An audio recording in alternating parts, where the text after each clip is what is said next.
Welcome everyone to the first episode of Stock Car vs. Next Gen for 2023.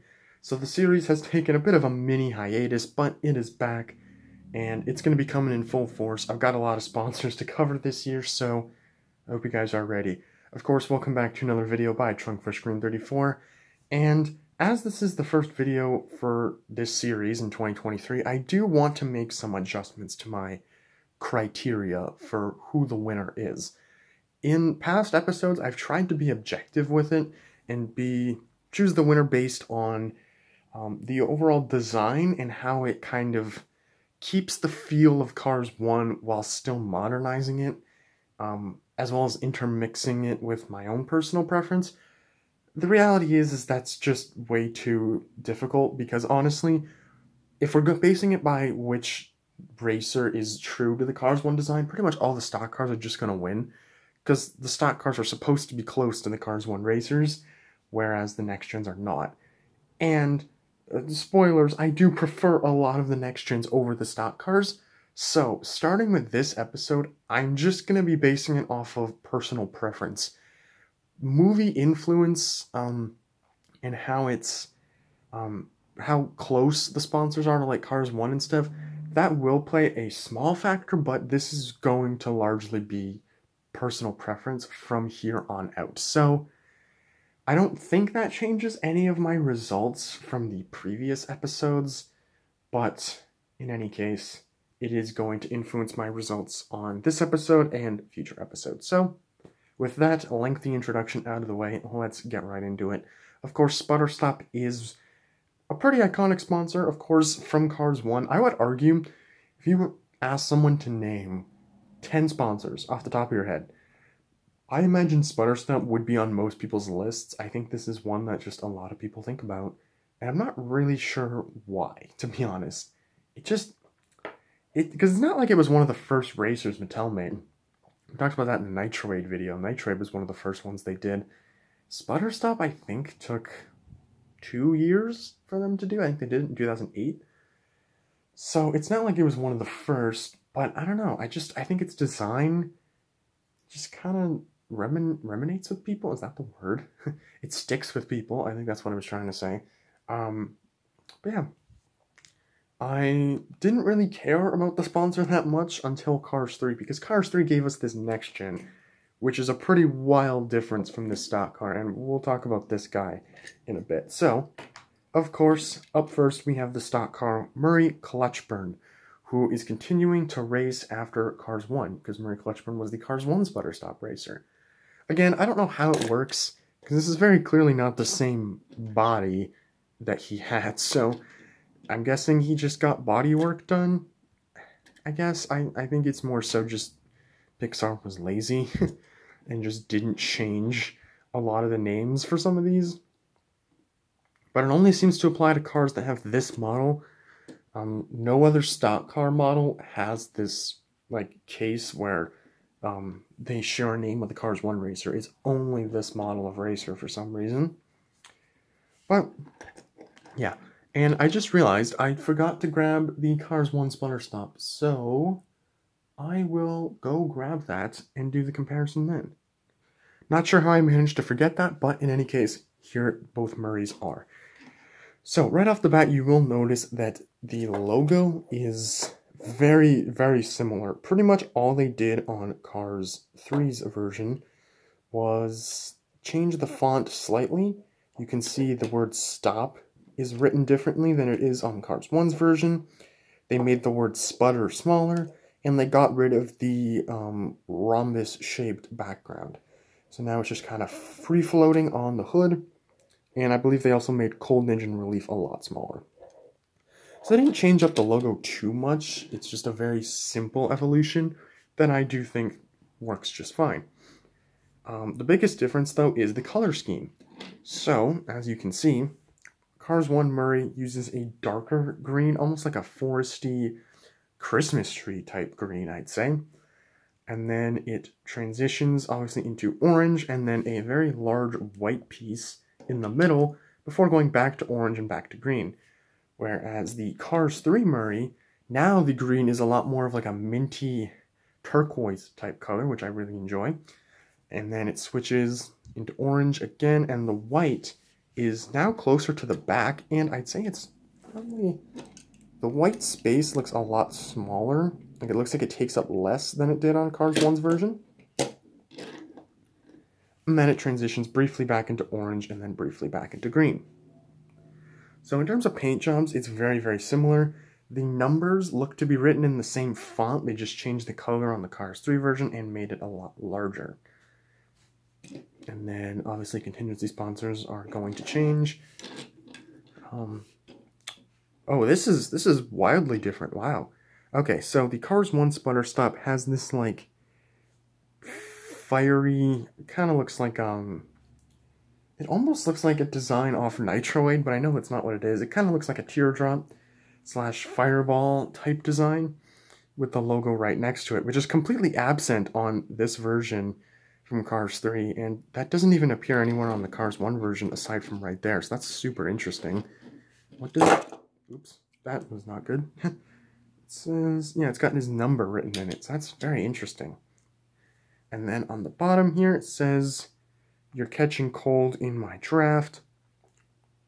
And it's not centered for some reason, and it's written in a very wavy-like pattern in a basic font, whereas here, it's written pretty straight, still not centered though, but it's actually written in the same font as the word sputter is. Hang on, let me bring you guys in a little bit here. Yeah, it's written in the same font that the word sputter is, and his number 92 has a box around it and is down lower on the bumper, and it's not up top there. And also, he's missing the dots that Cars 1 Murray has. So yeah, in terms of design, like, it's very, very close to Cars 1 Murray, but it's slightly different. I think it's a bit too similar, in my opinion. I don't think they changed it enough. Because really, all they really did was adjust the color of the green. In terms of big changes. The rest, it's all very little stuff that you would really have to, like, look at in detail to notice. Whereas some of the other designs, like Vinyl Toupee, for example, just completely changed the car. Or in more subtle cases, like, I'm looking at my racer shelf right now. I don't know what another good example is. We did N2O Cola, and they changed up how the logos were written on Parker Braigston a lot, I believe. So, again, stuff like that. More obvious changes, I think, is what needed to happen with the Cars 3 Murray. But now we can talk about Sheldon Shifter. This is one of my favorite next gens of all time, and I do distinctly remember this. This is the first 2018 car to get leaked with a picture. I remember that. And I was very excited for its release, and I'm so glad I was able to get one because, yeah, I love it. But how does it stack up against Cars 1 Murray? And honestly, it's completely different. They completely changed his design. Probably one of the craziest redesigns from Cars 1 to Cars 3 Next Gen, in my opinion. The color scheme isn't even, like, close to the same. So for starters, the orange is completely gone. They've eliminated the orange and have replaced it with a, like, dark brown color for some reason. And they've kept Cars 3 Murray's, like, minty green change. But they've gone even further with it, because now it truly looks like mint. It looks like mint on chocolate, which is interesting, because this is not a candy brand. This isn't Taco Mint. This is Cold Engine Relief. It's a very, very interesting choice there. And as you can see, they've gone with this, like, brick pattern. So they've got a bunch of these, like, green bricks that go all throughout the car. They kept some of the white, so the number's now written in white. The edges of the spoiler are white, and they have a couple white bricks here. But for the most part, they eliminated the orange, replaced it with brown, and then they, like, heavily reduced the white even more than they already did on Cars 1 or Cars 3 Murray. So that's interesting. And in terms of fonts, or in terms of the logo, I should say, the logo, once again, they've made it even more simplistic. Actually, let me get this Murray out. So you can see now they've completely gotten rid of the shadow and outline. It's just straight up written on there. The fonts look to be the same though. Just it's a lot smaller now for some reason, which is weird because usually on the what happens is the stock car logos get bigger, and then the next gen logos they get a lot more simplistic. Here they just kind of made it smaller. It's not even more simple. It's just smaller, I guess. And you can see it's written on the spoiler as well. And then on this time around, they've completely dropped the "catching a cold in my draft" tagline. It just says Sputter Stop. And it does say cold engine relief, like I said, on the logos, but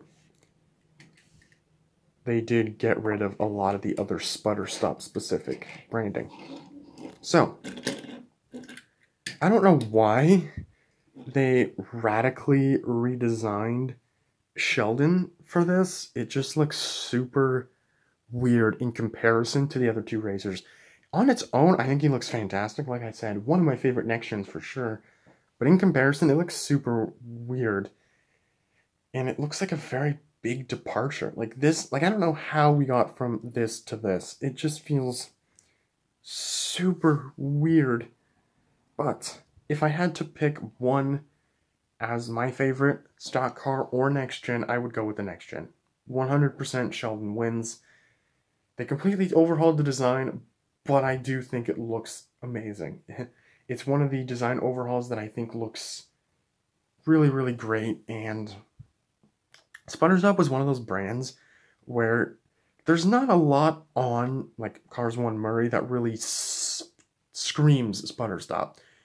It's mainly just the logo. The design itself is just very basic. There's not a lot of specific elements that were there to gain or to lose in between generations.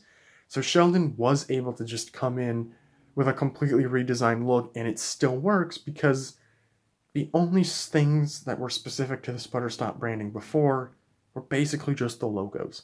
Sheldon did lose the "cold in my draft," or "you're catching a cold in my draft" Sputter Stop tagline, but I don't think that throat's really dry.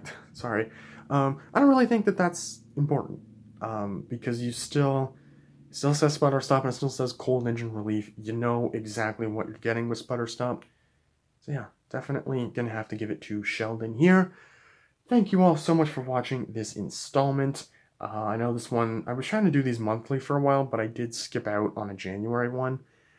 Hopefully I can go back to doing these monthly. I do want to start getting into some more fun sponsors, or I shouldn't say more fun, but more interesting ones. If you stay to the end of the video, I'll give you a sneak peek. I really want to cover the missing sponsor next gens from the NASCAR line. So I want to do HTB, I want to do Retread, I want to do Fiber Fuel. All of those will be coming very, very soon. But if you have any sponsors you would like to see in particular, please let me know in the comments and I will consider those for future episodes. And yeah, I'm going to try and do these monthly again, but we'll see. I might do more than one in a month, and then sometimes I might just not do one in the month at all. I have no idea yet, but we will see. So thank you guys so much for watching. Let me know, do you prefer Cars 3 Murray or Sheldon? And I will see you all in the next video. Bye.